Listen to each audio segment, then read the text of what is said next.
Assalamu alaikum. My question pertains to the practice of counting tasbihat al-zahra with my left hand because I'm a left-hander after my prayers. I often find myself in a state of impurity due to practical challenges of maintaining it constantly. Is there any prohibition against counting or holding the tasbih in the left hand? Also, I wear an aqiq ring engraved with the names of Ahl al-Kisa. I am particular about using it only during prayer or when I am out. During ablution or while engaging in conversation or any impure activities, I usually remove the ring. However, occasionally my wudu breaks and I'm uncertain if it's appropriate to keep the ring on my hand without wudu. Could you kindly provide guidance on these matters? Assalamu alaikum. As for the first question, I'd rather say that there's nothing wrong with wearing the ring that is engraved on it, the names of Ahlul Bayt, especially the five infallibles, or the holy names of Allah subhanahu wa ta'ala, which are all of them holy, and His attributes. Any holy name that is engraved on it and you wear that ring is permissible unless there is any sort of disrespect to those names. One example of disrespect is to touch, not just only wear, but touch the names without wudu. So your skin touches the names of those holy names without being in a wudu mode. So this is not permissible and it's not allowed. But wearing it without any sort of disrespect is allowed and there's no problem with that. This also goes with the other question that you mentioned and asked, which is to say the tasbihat of Fatima al-Zahra with the left hand. There is nothing really wrong with that, but there is only a suggested and a recommended aspect. It is that we'd better not to say the tasbihat and the holy acts, any type of holy act, highly act of worship, for example, with the left hand, because left hand is created and is supposed to be done for and used for the lowly jobs. That is why, for example, we do the tahara with the left hand, but with the right hand we just shake hands, for example, okay? Unless there is a necessity, there is like an obstacle or impediment that's not possible for you to do the tasbihat with the right hand. We don't have any specific like rulings or orders for any person, any Muslim, to say the tasbihat with the right hand only, or he shall not say the tasbihat with the left hand. No such a specific order, but we have a general order that it's better for the Muslims to do their jobs, which are holy, sacred, good jobs, and among the good ritual acts of worship, with the right hand and the other jobs with the left hand. This is the plan and this is the scenario that is suggested in Islam. Unless, I said that, there is a necessity, there is like an obstacle that's not possible to say it with the right hand. Assalamu alaikum. I have a question regarding Salat al-Layl. Is it okay if one doesn't follow the sequence of the Salat, like reciting Salat al-Witr first and then the rest of the 2 unit Salahs? Because of my busy schedule. Assalamu alaikum. Considering the question related to Salat al-Layl, the primary rule is that we have to say it sequentially and distribute the whole 11 rak'ahs during the night, midnight, from the midnight to the Salat al-Fajr. For example, we have 4 hours time from midnight to Salat al-Fajr. It's better to distribute the whole 11 rak'ahs during these times. 2 rak'ahs in the beginning of midnight, 2 other rak'ahs some minutes or hours later on. So this is the best strategy. But if it's not possible, it's better to say it, for example, at once during one special duration of time. That is the most common way of saying Salat al-Layl. But sometimes the people do not have time to say it all together, that like 11 rak'ah. The best part of Salat al-Layl is the last 3 rak'ah, which means one Salat al-Shafa', the other Salat al-Watr. It is suggested by the Maraja to say the Salat al-Shaf and Salat al-Watr sequentially. First say Salat al-Shaf and then Salat al-Watr. But even if one person has an obstacle, impediment, or he or she doesn't have time to say it all together, these three rak'ahs, it's better to leave and skip Salat al-Shaf and say only the Salat al-Wat, which is the best part of the Salats. And then for the other Salats, if it's not done during the night, they could be done during the day, and there's nothing wrong with that. Assalamu alaikum. I have a question regarding Salat al-Mustahabba. We recite them in 2 rak'at units. Are we allowed to take a break after completing a 2 rak'ah unit, or all the 4 or 6 rak'at need to be recited all together?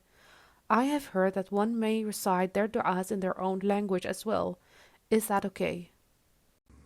Assalamu alaikum. Regarding the first question, taking the break between the Salat al-Mustahabs, it actually differs from Salat to Salat. For example, as for Salat al-Layl, it is suggested that we distribute the 11 rak'ahs, every 2 rak'ah, to different time platforms, such as the beginning and the early times of midnight to Salat al-Fajr.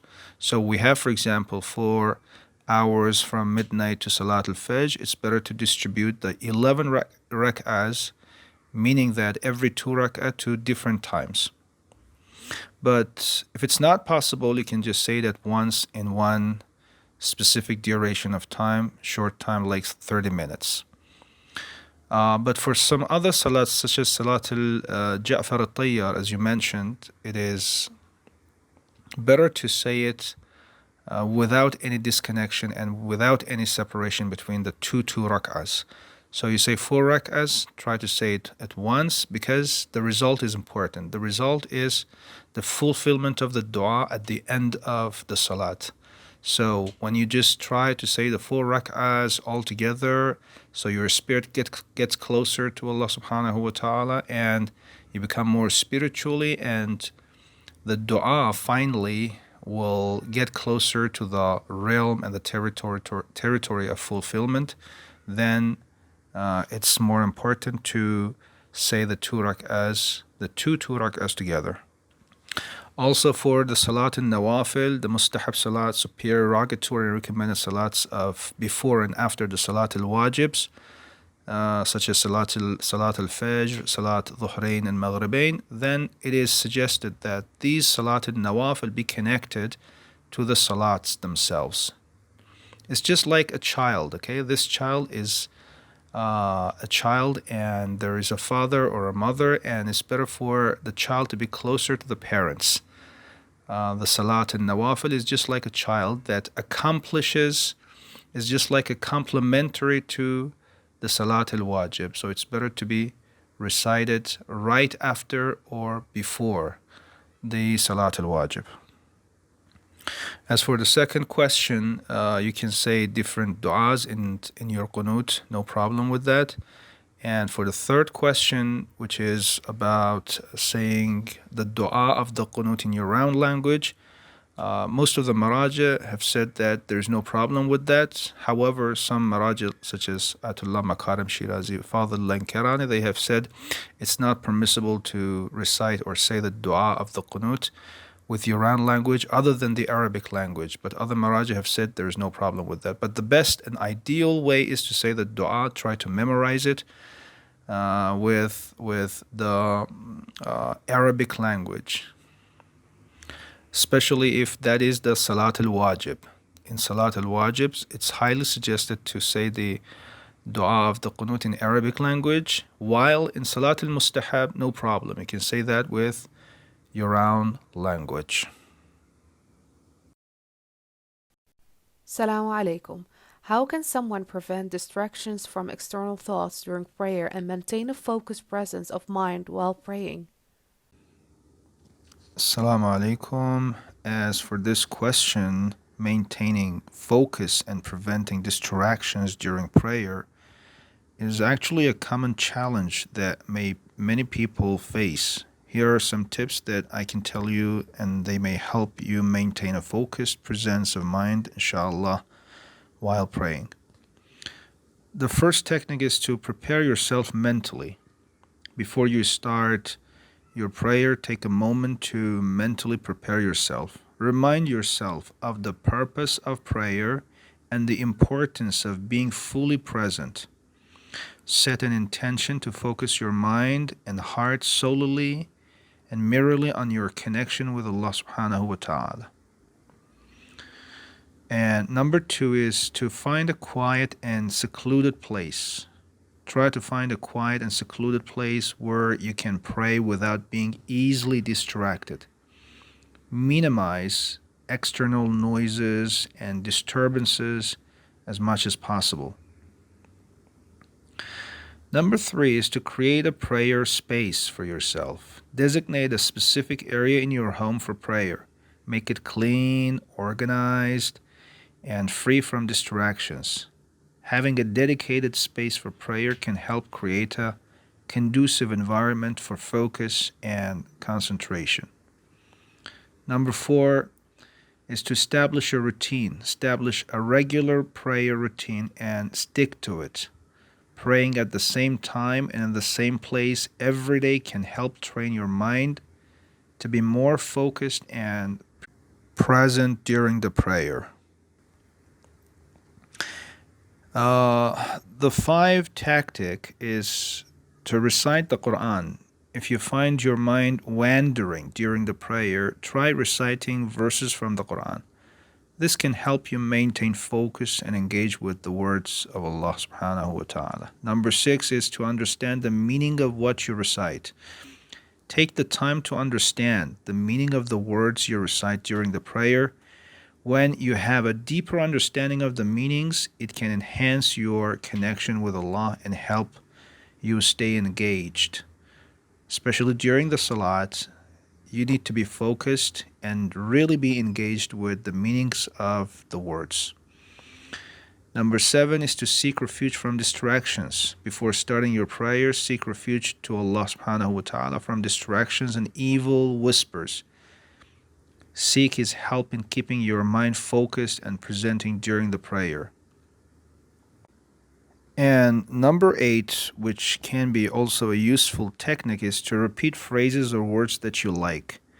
If you find your mind wandering, repeat certain phrases or words such as Allahu Akbar or Subhanallah to bring your focus back to the present moment, okay? Any type of dhikr that actually you think is like loved by you and you like it, it can bring you back to the situation. Of course, it's not allowed to say it in the middle of Salat while you're saying Salat, but before the Salat you can try it. You cannot be focused, then you can say the dhikr that is most loved by you, then you try to mention it and say it a lot of times so that your mind will be focused completely, inshallah.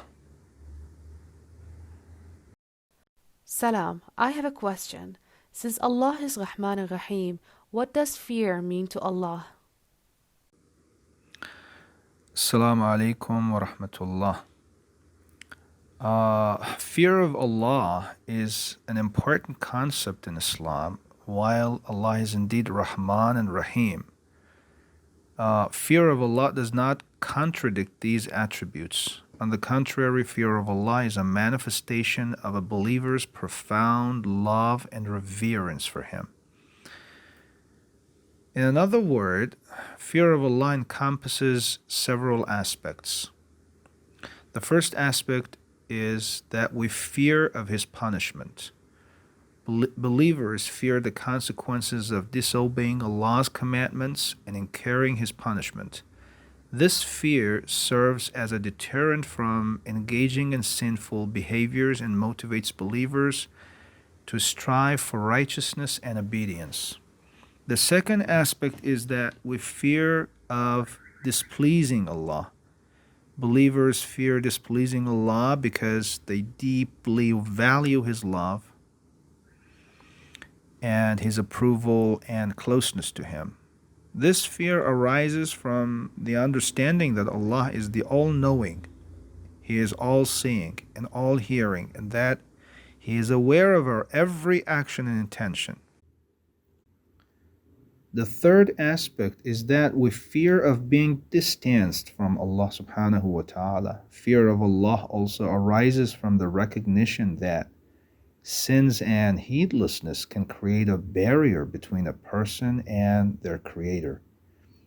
Believers fear losing the connection and intimacy they have with Allah and strive to maintain a close and sincere relationship with Him.